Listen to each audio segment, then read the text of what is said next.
কি মিলবে? রাসূল বলেন বিকুল্লি শাআরাতিন হাসানা, কোরবানির পশুর গায়ে প্রত্যেকটা পশমের বিনিময়ে এক একটা নেকি। সুবহানাল্লাহ। সাহাবায়ে কেরাম এবার একটু সন্দেহান হয়ে পড়লেন, প্রত্যেকটা পশমের বিনিময়ে রাসূল একটা সওয়াবের একটা নেকির কথা বলেছেন। তো ভেড়ার গায়ে যে গুচ্ছ গুচ্ছ আকারে যে পশম থাকে, যে লোম থাকে, এটা কি এই একটা গুচ্ছকে একটা লোম ধরা হবে, নাকি প্রত্যেকটা গুচ্ছের মধ্যে প্রত্যেকটা লোমকে ধরা হবে? তো প্রশ্ন করলেন ফাসুফু ইয়া রাসূলুল্লাহ, আল্লাহ রাসূল ওই গুচ্ছ পশম এটার কি হুকুম? রাসূল বলেন বিকুল্লি শাআরাতিন মিনাস সুফি হাসানা, ভেড়ার গায়ের প্রত্যেকটা গুচ্ছের প্রত্যেকটা লোমের বিনিময়ে এক একটা নেকি।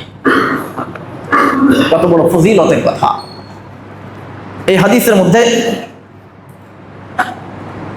কোরবানিকে সুন্নতে ইব্রাহিম বলে আখ্যায়িত করা হয়েছে। রাসূল সরাসরি বলেছেন সুন্নাতু আবিকুম ইব্রাহিম আলাইহিস সালাম, এই কোরবানি তোমাদের পিতা ইব্রাহিম আলাইহিস সালামের আদর্শ।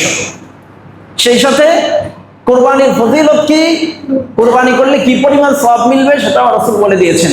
বিকুল্লি শাআরাতিন হাসানা, প্রত্যেকটা লোমের বিনিময়ে এক একটা নেকি।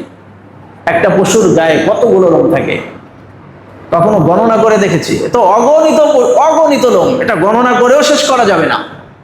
এক একটা পশুর গায়ে যতগুলো লোম থাকে, এতগুলো লোমের বিনিময়ে প্রত্যেকটা লোমের বিনিময়ে এক একটা নেকি যদি হয়, তাহলে 1 কোটি পশম যদি থাকে, তাহলে 1 কোটি নেকির মালিক আমি ওই দিন হয়ে যাব। অন্য হাদিসের মধ্যে কুরবানির ফজিলতের কথা এসেছে। আমরা জানি আয়েশা রাদিয়াল্লাহু তাআলা আনহা বলেন, রাসূল বলেন মা আমিল ইবনু আদম মিন আমালিন ইয়াওমান নাহার আহাব্বা ইলাল্লাহি মিন ইহরাকিদ দাম ওয়া ইন্নাহু লা ইয়াতি ইয়াওমাল কিয়ামাতি বিকুরুনিহা ওয়া আশআরিহা ওয়া আগলাফিহা ওয়া ইন্নাদ দামা লা ইয়াকাউ মিনাল আরদি বিমাকান ক্বাবলা আন ইয়াকা বিল আরদ ফাতিবু বিহা নাফসা। রাসূলুল্লাহ সাল্লাল্লাহু আলাইহি ওয়াসাল্লাম বলেন, ইয়াউমুন নাহারের দিন তথা 10ই জিলহজ বনি আদম যত আমল করে তার মধ্যে কুরবানির থেকে অধিক প্রিয় আল্লাহ তাআলার কাছে আর কোনো আমল নেই। আজ ঈদুল আযহা বা কুরবানির ঈদ অতি আসন্ন। আমরা জানি জিলহজের 10 তারিখে ঈদুল আযহা উদযাপিত হয়। সেই হিসেবে ইতিমধ্যেই আমরা ঈদুল আযহা উপলক্ষে ইতিমধ্যেই প্রস্তুতি গ্রহণ করতে শুরু করেছি। কোরবানির জন্য কোরবানির পশু সংগ্রহ করার কাজে আমরা প্রস্তুতি গ্রহণ করে ফেলেছি ইতিমধ্যে অনেকেই। মুহতারাম হাজিরিন, কোরবানি অত্যন্ত গুরুত্বপূর্ণ একটি ওয়াজিব ইবাদত এবং আল্লাহ তাআলার সন্তুষ্টির জন্য আত্মত্যাগের এক অন্যান্য উপায়। এই আল্লাহ তাআলার সন্তুষ্টির জন্য আত্মত্যাগের অন্যান্য উপায় কোরবানি, এটা ফার্সি, উর্দু ও বাংলায় ব্যবহৃত, যেটা মূলত আরবি কোরবান শব্দ থেকে, কোরবান শব্দের স্থলে ব্যবহৃত, যেটি কুরবুন শব্দ থেকে এসেছে, যার অর্থ হলো নৈকট্য। এই আবিধানিক দৃষ্টিকোণ থেকে আল্লাহ তাআলার সন্তুষ্টির জন্য শরীয়ত নির্দেশিত পন্থায় বান্দার সকল কাজকে কুরবানি বলা যেতে পারে আবিধানিক দৃষ্টিকোণ থেকে, যেহেতু কুরবান অর্থ হলো নৈকট্য। তো আল্লাহ তাআলার নৈকট্যের জন্য, সন্তুষ্টির জন্য শরীয়ত সমর্থিত পন্থায় বান্দা যত কাজই করে সবগুলোকে কোরবানি নামে আখ্যায়িত করা যেতে পারে। কিন্তু শরীয়তের পরিভাষায় কোরবানির আলাদা একটা পরিচয় আছে। শরীয়তের পরিভাষায় কোরবানি বলা হয় শরীয়ত নির্ধারিত সময়ে শরীয়ত কর্তৃক নির্দিষ্ট পশু শরীয়ত নির্দেশিত পন্থায় কোরবানি করা, আল্লাহর রাস্তায় উৎসর্গ করা বা আল্লাহর দরবারে পেশ করা। শরীয়ত নির্ধারিত সময়ে শরীয়ত কর্তৃক নির্দিষ্ট কিছু পশু শরীয়ত নির্দেশিত পন্থায় আল্লাহর দরবারে পেশ করার নাম কোরবানি। আসসালামু হাজিরিন, এই কোরবানিকে কোরআনের নুসুক শব্দে উল্লেখ করা হয়েছে। নুসুক, ওয়ালিকুল্লি উম্মাতিন জাআলনা মানসাকা, প্রত্যেক উম্মতের জন্যই আমি কোরবানি নির্ধারণ করে দিয়েছি। এই কোরবানি সম্পর্কে সমাজে দুটি আকীদা রয়েছে, একটা হলো জাহিলি আকীদা আর একটা হলো ইসলামী আকীদা। জাহিলি আকীদা হলো যে কোনো মূর্তি অথবা কোনো দেবদেবীর সন্তুষ্টি লাভের জন্য অথবা কোনো জিন শয়তান বা অন্য কোনো অশুভ শক্তির কাল্পনিক অনিষ্টি থেকে বাঁচার জন্য কোরবানি করা, কোনো মূর্তির নামে অথবা কোনো দেবদেবতার নামে অথবা কোনো জিন শয়তান বা কোনো অশুভ শক্তির কাল্পনিক অনিষ্ট থেকে বাঁচার জন্য কোরবানি করা হয়ে থাকে, যেটি সম্পূর্ণ ভিত্তিহীন কুসংস্কার, শিরক ও হারাম। ইসলামের কোনো অবকাশ নেই, কোনো সুযোগ নেই। এরই বর্তমান ভার্সন হলো বিভিন্ন মাজারে, বিভিন্ন দরবারে, বিভিন্ন বাবার নামে, পীরের নামে কোরবানি করা। আজকে সমাজের বাস্তবতা, কোরবানির সময় আসলে দেখা যায় বিভিন্ন দরবারে দরবারে ভক্তবৃন্দ কোরবানির পশু পাঠিয়ে থাকেন। ঢাকাতে আমরা অসংখ্য জায়গায় দেখেছি, অসংখ্য দরবারগুলোর মধ্যে দেখেছি যেখানে কোরবানির সময় আলাদা একটা সেক্টরই থাকে, আলাদা একটা জায়গা নির্ধারণ করা থাকে, যেখানে একটা ব্যানারে লেখা থাকে গোশালা, গোশালা। আর এক জায়গায় লেখা থাকে বকরিশালা। মানে এখানে ভক্তদের পক্ষ থেকে যত গরু এই দরবারের জন্য নির্ধারণ করা হয় সেগুলো এই জায়গায় জমা করা হয়, বকরিগুলো এই জায়গায় জমা করা হয়, এগুলো বাবার নামে কোরবানির দিন কোরবানি হয়। বাস্তবতা চোখের সামনে দেখা, বাস্তবতা বলছি। এই যে জাহিলি যুগের যেই কুসংস্কার বা জাহিলি যুগের যে আকীদা ছিল, দেবদেবীর নামে, মূর্তির নামে কোরবানি করা, তো তারই বাস্তবতা এটাই। ওই সময় মূর্তির নামে করতো, এই সময় বাবার নামে করে। আরো বাস্তবতা দেখাই, বাগেরহাটের খান জাহান আলী মাজারে আপনারা তো অনেকে গিয়েছেন দেখার জন্য, ৬০ গম্বুজ মসজিদে ঘুরে এসেছেন। এখানে বড় একটা দিঘি আছে, আপনারা দেখে এসেছেন, অনেকেই গেছেন। ওদিন এক ডাক্তারের সাথে কথা বলতেছিলাম, উনি বললো যে বাগেরহাট তো আমি ঘুরে আসছি, কয়েকদিন আগে দেখে আসছি। তো এই বড় একটা দিঘির মধ্যে সাদা পাহাড় আর কালো পাহাড় নামে দুইটা কুমির আছে। এই কুমিরের নামে এখানে মান্যত হয়। মুরগি, বকরি, তাজা মুরগি এখানে এই দিঘির মধ্যে ফেলা হচ্ছে এই কুমিরের খাবারের জন্য, মান্যত করে দেওয়া হচ্ছে। একটা এই না যে তাকে খাবারের জন্য তার খাবারের ব্যবস্থা করলো, এরকম না, বরং মান্যত করেছে আমার এই কাজ যদি পূর্ণ হয় তাহলে আমি ধলা পাহাড়কে একটা বকরি খাওয়াবো, একটা মুরগি খাওয়াবো। কত ব্যাকুফ আমরা, কত ব্যাকুফ! আল্লাহর একটা প্রাণী যেটা শুধুমাত্র পানিতেই বাঁচে, পানিতেই যার বসবাস, এমন একটা প্রাণী, সে আমাকে কিভাবে অনিষ্ট থেকে বাঁচাবে, কিভাবে আমার মনের বাসনা পূরণ করবে? এতটা ব্যাকুফ আমরা। একটা প্রাণীর নামে মান্যত হচ্ছে। তো আগের যুগে, জাহেলি যুগের সেই আকীদা, জিন শয়তান বা কোনো অশুভ শক্তির কাল্পনিক ক্ষতি থেকে বাঁচার জন্য কোরবানি করা হতো, মান্যত করা হতো। দেবদেবীর সন্তুষ্টির জন্য তাদের নামে কোরবানি হতো, মান্যত হতো। তাই তো এখানেও তাই। একমাত্র আল্লাহর জন্য হতে হবে তো সবকিছু। আমার সব কিছু, ইন্না সালাতি ওয়া নুসুকি ওয়া মাহইয়ায়া ওয়া মামাতি লিল্লাহি রাব্বিল আলামিন। আমার নামাজ, আমার কুরবানি, আমার জীবন, আমার মরণ সবকিছু আল্লাহর জন্য। আর সেই জায়গায় আমরা মান্যত করছি ধলা পাহাড়ের নামে আমরা মান্যত করছি, মাজারে আমরা মান্যত করছি, দরবারে বিভিন্ন বাবার নামে। তারা হাজিরিন, মৃত্যুর পরে যত বড় পীর হোক আর যত বড় বুজুর্গ হোক, যত বড় আউলিয়া হোক না কেন, মৃত্যুর পরে সে অসহায়, আমলের দরজা তো বন্ধ হয়ে যায়।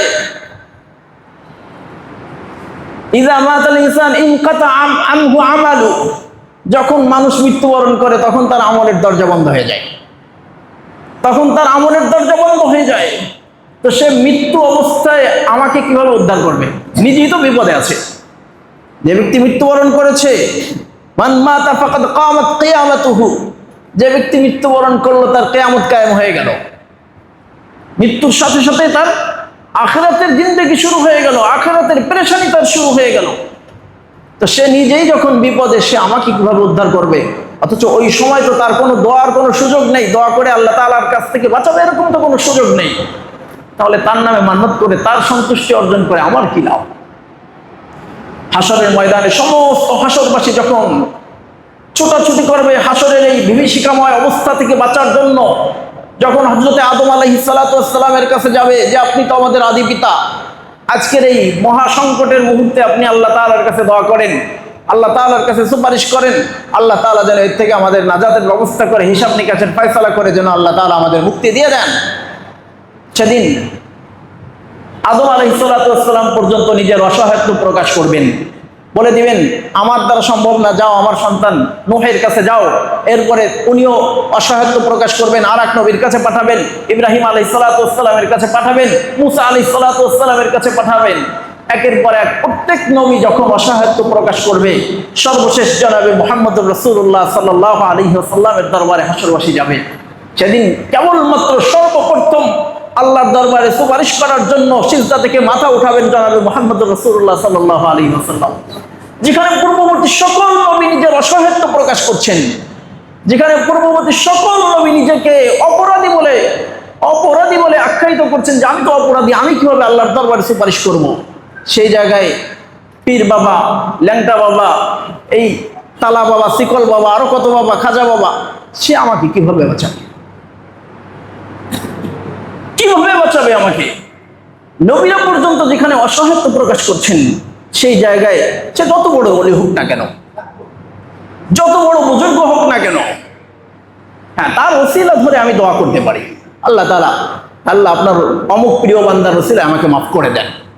কিন্তু সরাসরি তার কাছে গিয়ে বাবা আমার সন্তান হয় না, আমাকে একটা সন্তানের ব্যবস্থা করে দেন, বাবা আমার ব্যবসায় উন্নতি হয় না, আমার ব্যবসার উন্নতির ব্যবস্থা করে দেন, আমার চাকরি হচ্ছে না, চাকরির ব্যবস্থা করে দেন, আমার সন্তান বিদেশের মাটিতে বিপদে আছে, তাকে উদ্ধার করে দেন, না, কারো ক্ষমতা নেই।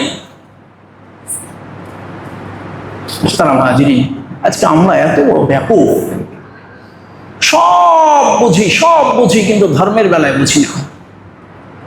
হয়তো আবেগ কাজ করে, আর না হলে একেবারেই করি না। দুই শ্রেণীর মানুষ আমরা, আবেগে একেবারে সব দিয়ে দিই।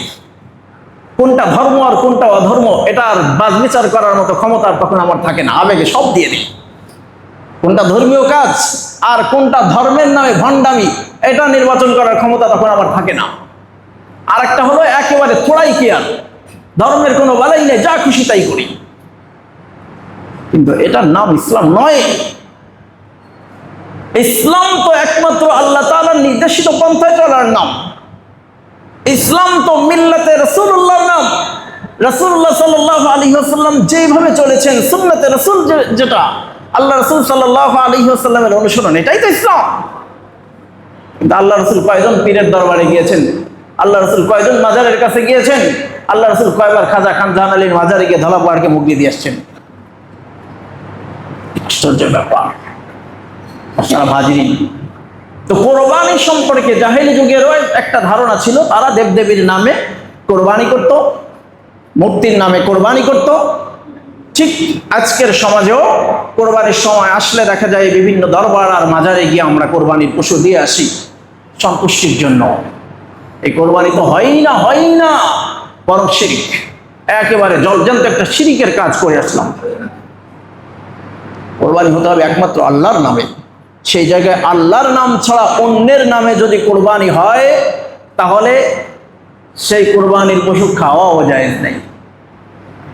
মাসালা তো জানি আমরা সবাই, আল্লাহর নাম ছাড়া অন্য কোনো নামে যদি কেউ কোরবানি করে তাহলে সেই কোরবানি তো হবে না, হবেই না, এবং ওই পশুটা পর্যন্ত হারাম হয়ে যায়। এখন প্রশ্ন আসে, আমরা যে 7 নামে কোরবানি করি, 7 নামে কোরবানি করি না, একটা গরুতে 7 জনে কোরবানি দেয়, এই যে 7 নাম, এই নাম আর ওই নাম এক নাম না। বিসমিল্লাহ আল্লাহু আকবার, এই যে বিসমিল্লাহ আল্লাহর নামে কোরবানি করছি, এই নাম। হ্যাঁ, তারপরেও যেহেতু শিরিকের গন্ধ পাওয়া যায় যে কেবলমাত্র আল্লাহর নামে হতে হবে, অন্যের নামে কোরবানি হবে না, তো 7 নামে কোরবানি, এই যে নাম চলে আসে, শিরিকের একটা গন্ধ চলে আসে, এই কারণে এই শব্দটাও উচ্চারণ না করা, বরং 7 জনের পক্ষ থেকে কোরবানি করছি। 7 জনের নামে না, 7 জনের পক্ষ থেকে কোরবানি করছি, এইভাবে শব্দটা উচ্চারণ করা উচিত। তারা হাজির, তো কোরবানি হতে হবে একমাত্র আল্লাহর নামে। আল্লাহর নাম ছাড়া অন্য কোনো নামে কোরবানি করলে কোরবানি যেমন হবে না, ঠিক ওই কোরবানির পশু খাওয়াও বৈধ না। বিসমিল্লাহ ছাড়া কোরবানি করলে যেরকম মাসালা, বাকি এখানে ইখতিলাফ আছে, বিভিন্ন সমাধান আছে, কিন্তু সরাসরি যখন অন্যের নামে কোরবানি হবে, যে বাবার নামে কোরবানি করলাম, খাজার নামে কোরবানি করলাম, এই কোরবানির পশু একেবারে হারাম হয়ে যাবে। অমুসলিম কোরবানি করলে, অমুসলিম পশু জবাই দিলে যেমন হারাম, কারণ সে বিসমিল্লাহ পড়ে নাই, ঠিক কোনো মুসলমান, কোনো মাজারের খাদেম, কোনো দরবারের খাদেমও যদি কোরবানি করে আল্লাহর নাম ছাড়া অন্যের নামে, তাহলে সেই ক্ষেত্রেও ওই পশু খাওয়া বৈধ হবে না, সে যত বড় মুসলমান হোক আর যত বড় পীর আউলিয়া হোক না কেন। আল্লাহর নাম ছাড়া কোরবানি করলে সেই কোরবানির পশু খাওয়া হারাম হয়ে যাবে। মুহতারাম হাজিরিন, তো বলতেছিলাম সমাজে কোরবানির ব্যাপারে 2টি ধারণা বা 2টি আকীদা রয়েছে। একটা হলো জাহিলি আকীদা, আর একটা হলো ইসলামী আকীদা। ইসলামী আকীদা যেটা কোরবানির পরিচয়ের মধ্যে বলেছি, যে শরীয়ত নির্ধারিত সময়ে শরীয়ত কর্তৃক নির্দিষ্ট পশু শরীয়ত নির্দেশিত পন্থায় আল্লাহর নামে উৎসর্গ করা বা আল্লাহর দরবারে পেশ করা, এটা হলো কোরবানি। এটাই হলো ইসলামী কোরবানি বা ইসলামী ধারণা, ইসলামী আকীদা কোরবানির ক্ষেত্রে। মুহতারাম হাজিরিন, এই কোরবানি হযরতে বাবা আদম আলাইহিস সালাতু ওয়াস সালামের যুগ থেকে চলে আসছে ধারাবাহিকভাবে। প্রত্যেক নবীর আমলেই এই কোরবানি, এই বিধান জারি ছিল। হ্যাঁ, তবে প্রত্যেক নবীর শরীয়তে পন্থা এক ছিল না, বিভিন্ন পন্থায় কোরবানি করা হতো। কারো শরীয়তে পশু কোরবানি ছিল, কারো শরীয়তে অন্যান্য বস্তু ছিল, কারো শরীয়তে কোরবানির পশুর গোশত খাওয়া বৈধ ছিল, কারো শরীয়তে বৈধ ছিল না, এরকম বিভিন্ন বিধান ছিল, কিন্তু কোরবানির এই প্রথা জারি ছিল। সর্বশেষ আমাদের শরীয়তে যে কোরবানির প্রথা, এই প্রথার মূল সূত্র হলো মিল্লাতে ইব্রাহিম। হযরত ইব্রাহিম আলাইহিস সালাতু ওয়াস সালামের পশু কোরবানি, এই কোরবানি থেকেই, এখান থেকে আমাদের শরীয়তে যে কোরবানি এসেছে, এই কোরবানির প্রথা বা এই কোরবানির সূত্র সেখান থেকে। হাদিসের মধ্যে এসেছে, ইবনে মাজাহ শরীফের হাদিস, হযরতে যায়েদ ইবনে আরকাম রাদিয়াল্লাহু তাআলা আনহু থেকে বর্ণিত, তিনি বলেন, قال اصحاب رسول الله صلى الله عليه وسلم ما هذه الاضاحي يا رسول الله। হযরতে যায়েদ ইবনে আরকাম রাদিয়াল্লাহু তাআলা আনহু বলেন, সাহাবা ইকরাম জিজ্ঞেস করলেন, আল্লাহর রাসূল, এই যে কোরবানি, এই কোরবানি কি? কোরবানি কোথা থেকে এলো? তখন রাসূল বলেন, মিল্লাতু আবি সুন্নাতু আবিকুম ইব্রাহিম আলাইহিস সালাম। কোরবানি হলো তোমাদের পিতা ইব্রাহিম আলাইহিস সালাতু ওয়াস সালামের সুন্নাহ, ইব্রাহিম আলাইহিস সালাতু ওয়াস সালামের প্রথা, ওনার থেকে এই কোরবানি চলে এসেছে। এরপরে সাহাবা কিরাম আবার জিজ্ঞেস করলেন, ফামা লানা ফিহা ইয়া রাসূলুল্লাহ, আল্লাহর রাসূল, এই কোরবানি করলে এর প্রতিদানে আমাদের কি মিলবে? রাসূল বলেন, বিকুল্লি শাআরাতিন হাসানাহ, কোরবানির পশুর গায়ে প্রত্যেকটা পশমের বিনিময়ে এক একটা নেকি। সুবহানাল্লাহ। সাহাবা কিরাম এবার একটু সন্দেহান হয়ে পড়লেন, যে প্রত্যেকটা পশমের বিনিময়ে রাসূল একটা সওয়াবের, একটা নেকির কথা বলেছেন, তো ভেড়ার গায়ে যে গুচ্ছ গুচ্ছ আকারে যে পশম থাকে, যে লোম থাকে, এটা কি এই একটা গুচ্ছকে একটা লোম ধরা হবে, নাকি প্রত্যেকটা গুচ্ছের মধ্যে প্রত্যেকটা লোমকে ধরা হবে? প্রশ্ন করলেন। ফাসুফু ইয়া রাসূলুল্লাহ, আল্লাহর রাসূল ওই গুচ্ছ পশম এটার কি হুকুম? রাসূল বলেন বিকুল্লি শাআরাতিন মিনাস সুফি হাসানা, ভেড়ার গায়ের প্রত্যেকটা গুচ্ছের প্রত্যেকটা লোমের বিনিময়ে এক একটা নেকি। কত বড় ফজিলতের কথা! এই হাদিসের মধ্যে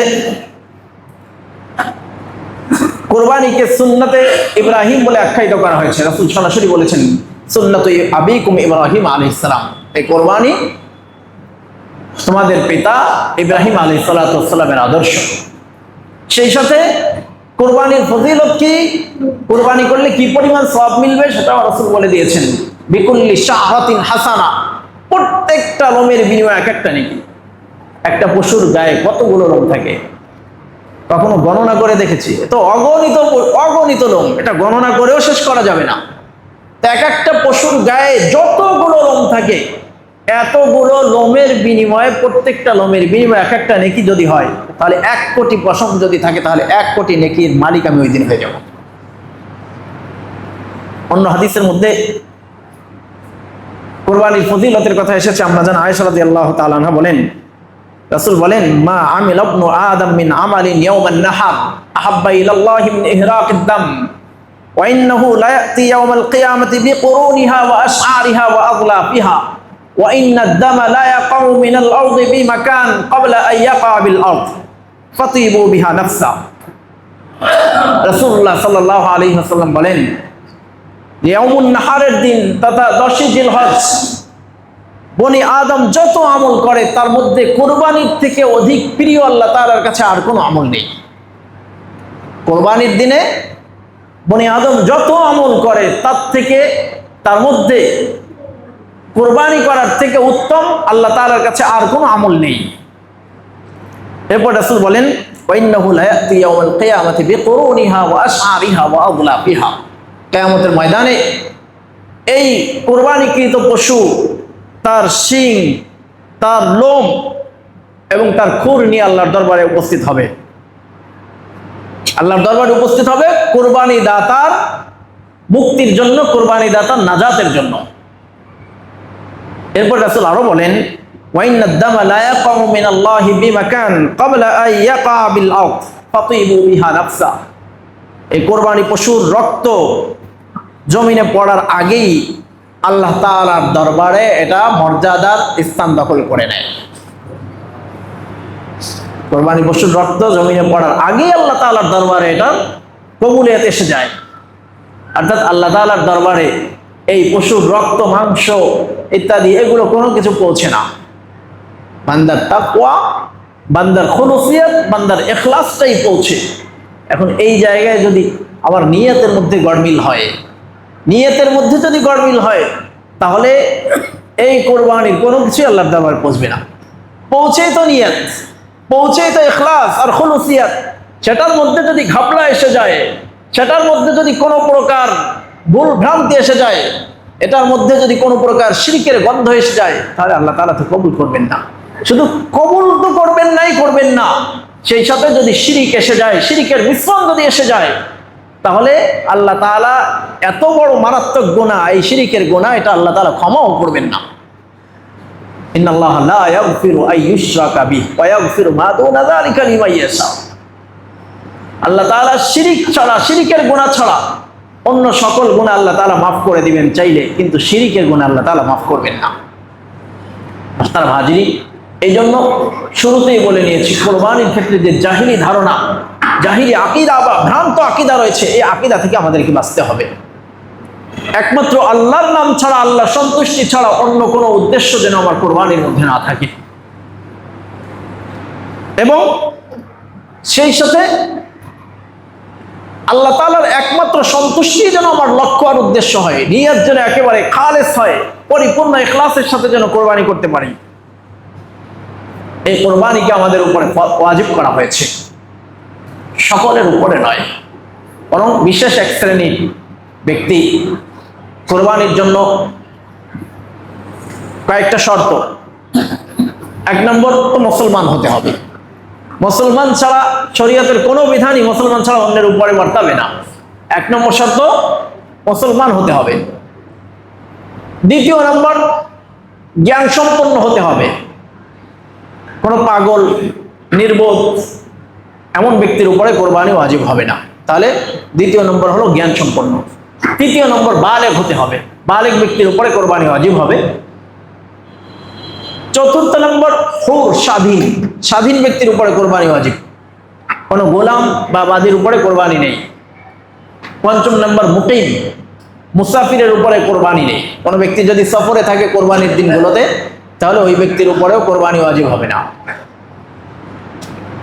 ষষ্ঠ নম্বরে মালদার হতে হবে, ধনী ব্যক্তির উপরে কোরবানি ওয়াজিব। কোনো গরিব ব্যক্তি, শরীয়তে যাকে গরিব বলা হয় এমন ব্যক্তির উপরে কোরবানি ওয়াজিব না। শরীয়তের সেই ধনী আর গরিবের মাপকাঠি হলো 7.5 ভরি স্বর্ণ আর 52.5 তোলা রূপা বা তার সমমূল্যের অর্থ। অর্থাৎ কোরবানির এই দিনগুলিতে তথা 10 জিলহজ, 11 এবং 12 এই 3 দিনে কোনো ব্যক্তির কাছে যদি 7.5 ভরি স্বর্ণ অথবা 52.5 ভরি রূপা বা তার সমমূল্যের অর্থ থাকে, ঋণ এবং প্রয়োজনীয় আসবাবের বাইরে, ঋণ বাদে এবং প্রয়োজন যেই পরিমাণ সম্পদ আছে এর বাইরে, অর্থাৎ আমার এই 3 দিনে খাইতে যেটা লাগবে, খাদ্য, বস্ত্র, বাসস্থান, এই 3টা হলো শরীর প্রয়োজন। এই প্রয়োজন অতিরিক্ত সম্পদের পরিমাণ যদি হয় 7.5 ভরি স্বর্ণ অথবা 52.5 ভরি রূপা অথবা তার সমমূল্যের নগদ অর্থ বা অন্য কোনো আসবাব, অন্য কোনো সম্পদ যদি থাকে প্রয়োজন অতিরিক্ত, যেমন প্রয়োজন অতিরিক্তের মধ্যে আছে ঘরের শৌখিন দ্রব্য যেগুলো আছে, শৌখিন আসবাব যেগুলো আছে, যেগুলো আমার নিত্য প্রয়োজনীয় না। যেমন উদাহরণস্বরূপ মনে করেন বাসার মধ্যে অ্যাকুরিয়াম আছে, এই অ্যাকুরিয়াম শৌখিন দ্রব্য, এটা নিত্য প্রয়োজনীয় বস্তুর মধ্যে দাখিল না। টেলিভিশন, এটাও নিত্য প্রয়োজনীয় বস্তুর মধ্যে দাখিল না। ওইরকম ভাবে শোকেসের মধ্যে কিছু শোপিস রাখা আছে, এগুলো নিত্য প্রয়োজনীয় আসবাবের মধ্যে দাখিল না। আবার শহরে কিছু জায়গা রাখা আছে, যেই জায়গায় না ফসল হয়, না বাড়ি করছি, না থাকি, বরং এই জায়গাটা বাউন্ডারি করে রেখে দিয়েছি, ভবিষ্যতে কোনো এক সময় যদি অর্থ হয় তাহলে এই জায়গার উপরে একটা বাড়ি করব, এরকম নিয়েতে জায়গাটা ক্রয় করে রেখে দিয়েছি। এটা আমার প্রয়োজন অতিরিক্ত সম্পদ, এই সম্পদ আপাতত আমার কোনো কাজে লাগছে না। তাহলে এই রকম প্রয়োজন অতিরিক্ত যত সম্পদ আছে, এই সম্পদের মূল্য যদি 52.5 ভরি রূপার সমমূল্যের হয়ে যায়, তাহলে ওই ব্যক্তির উপরে কোরবানি ওয়াজিব। যার মূল্য আজকের দিনের বাজার হলো রূপা 24 ক্যারেট, যেটা অর্থাৎ পাকা রূপা যেটাকে বলে, এটার মূল্য হলো 3600 টাকা, 3600 টাকা আজকের বাজার রেট। তো এই 3600 গুণ 52.5, যার মূল্য আসে 1,89,000 টাকা। তো এই 1,89,000 টাকা যদি এই রেটটাই যদি ওই জিলহজ মাসের 10, 11, 12 তারিখে যদি এই রেট থাকে, তাহলে কোনো ব্যক্তির কাছে যদি ওই 3 দিনে 1,90,000 বা 89,000 টাকা যদি কোনো ব্যক্তির কাছে থাকে নিজের ঋণ এবং প্রয়োজন অতিরিক্ত সম্পদে, তাহলে ওই ব্যক্তির উপরে কোরবানি ওয়াজিব হবে। এখন এই যে ব্যক্তির উপরে কোরবানি ওয়াজিব, সে যদি কোরবানি না করে, তার ব্যাপারে খুব ধমকের বাণী উচ্চারিত হয়েছে। রাসূল বলেন, মান কানা লাহু সাআতুন লিআইয়ুযহিয়া ফালাম ইউযহি ফালা ইয়াহদুর মুসাল্লানা, যে ব্যক্তির কোরবানি করার সামর্থ্য আছে কিন্তু সে কোরবানি করলো না, সে যেন আমাদের ঈদগাহেই আসে না। ঈদের নামাজ পড়ার জন্য ঈদগাহে যেন সে না আসে, আজকে ঈদগাহে আসার কোনো হক নাই, কোনো অধিকার নাই তার। এত ধমকের বাণী রাসূল শুনিয়েছেন। এজন্য কোরবানি যার উপরে ওয়াজিব, আমরা প্রত্যেকেই কোরবানি করার নিয়ত করি, প্রত্যেকেই এখন থেকে প্রস্তুতি গ্রহণ করি। এখন থেকে প্রায় 20-21 দিন সময় আছে এখনো, তো আমরা প্রত্যেকেই কোরবানির জন্য প্রস্তুতি গ্রহণ করি। মুহতারাম হাজিরিন, এই কোরবানি এটা নিছক পশু জবাই আর ভোজের কোনো অনুষঙ্গ নয়, বরং এই কোরবানি আল্লাহ তাআলা কর্তৃক নির্ধারিত একটি ইবাদত। সুতরাং সেই ইবাদত যেন হয় আল্লাহ তাআলার সন্তুষ্টির জন্যই একমাত্র, আল্লাহ তাআলার সন্তুষ্টির বাইরে অন্য কোনো উদ্দেশ্য যেন না হয়, এটা খুব খেয়াল রাখতে হবে। সেই সাথে পশু জবাইয়ের পাশাপাশি কোরবানি করার মধ্যে আমাদের জন্য একটা সবক আসে, বিশেষ একটা সবক।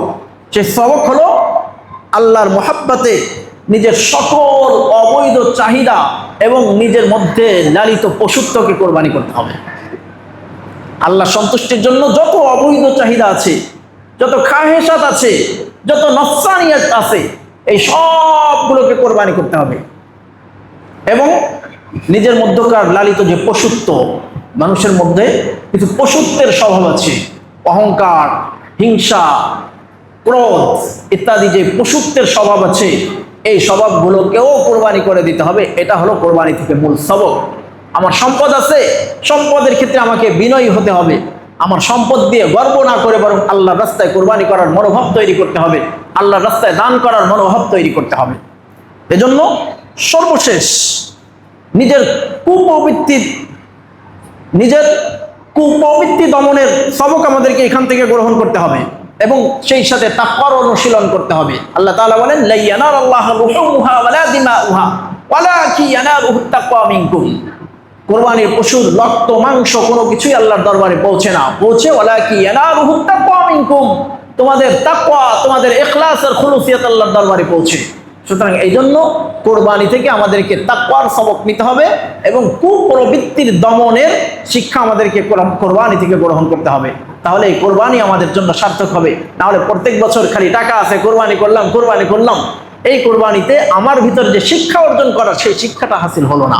এই শিক্ষা যতদিন হাসিল না হচ্ছে, এতদিন আমার কোরবানিও আল্লাহ তাআলার জন্য পরিপূর্ণ সন্তুষ্টি চিত্তে আর খুলুসিয়াতের সাথে আমার কোরবানি ততদিন পর্যন্ত হবে না। এজন্য মোহতারাম ভাই, আমরা যারা কোরবানির নিয়ত করেছি, আমরা ইখলাস এবং খুলুসিয়াতের সাথে আল্লাহ তাআলা সন্তুষ্টির লক্ষ্যে কোরবানি করব এবং কোরবানি থেকে যেই সবক গ্রহণ করার, সেই সবক গ্রহণ করে কোরবানি করব। আল্লাহ তাআলা আমাদের সবাইকে কবুল করেন। আমিন। ওয়া আখিরু দাওয়ানা আনিল হামদুলিল্লাহি রাব্বিল আলামিন।